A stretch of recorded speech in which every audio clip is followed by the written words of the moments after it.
We're Faith and Christina, and this year we were able to have the opportunity to be a part of CIFF².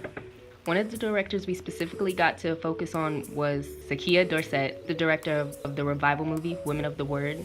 We got to have breakfast with her, and she told us about her experience filming the movie. I was on the road for 7 days, stuck in a van. So I wasn't thinking about film festivals or anything like that.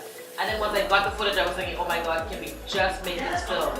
And we did a Kickstarter, and we begged people for money, and trying to find an editor and all that stuff. And when I finished it, I was like, okay, great.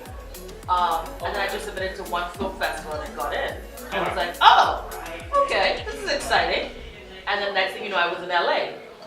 And she even asked us questions about what kind of films we were interested in if given the chance to make. That's what my thing was centered around. Like a normal guy who's like everyone likes in their head. He's not manipulating them, but like he would really be used to get things done. He's basically taking over the world. But you know someone like this, so should we be afraid? The person. I love like comic books and sci-fi, and I think like there's so many comic books and stuff like that doesn't get touched. They have like women and like queer people and all this stuff that doesn't get touched. They don't bring those characters to life. Like those characters have so much potential. And I think you can bring that and you can take those, put it into something that can be amazing. After breakfast, we saw the movie. Overall, the revival movie was my favorite to watch during the whole film festival. The favorite part of the movie was that we got to see their raw and openness with their poems. Like it wasn't censored, and it was just their clear thoughts. My breath smells of gunpowder.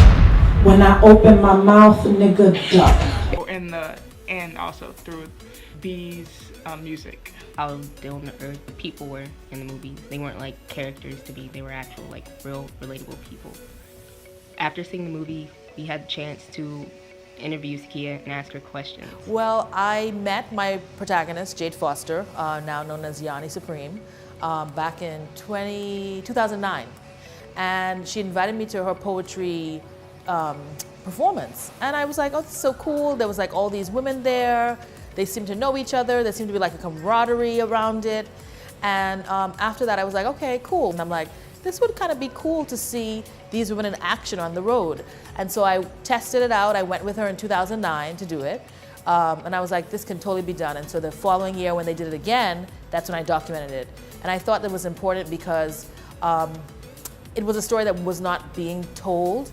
We always see LGBT individuals, but usually they're white gay men. They're not queer people of color. And they're not queer people of color being celebrated or just speaking their truth.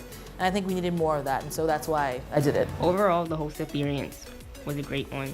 My favorite part of CIFF² was being able to see all those films that were independently made, and it's interesting because those movies, you can't just go to the movie theater and see those, so it's kind of special that you're able to see unknown kind of filmmakers and see the kind of things they put out. For me, documentaries, you don't really see those in like trailers for those or see those in movie theaters. You actually have to go looking for them. And so like a whole film festival just dedicated to those movies that aren't put out that much was like really special to me.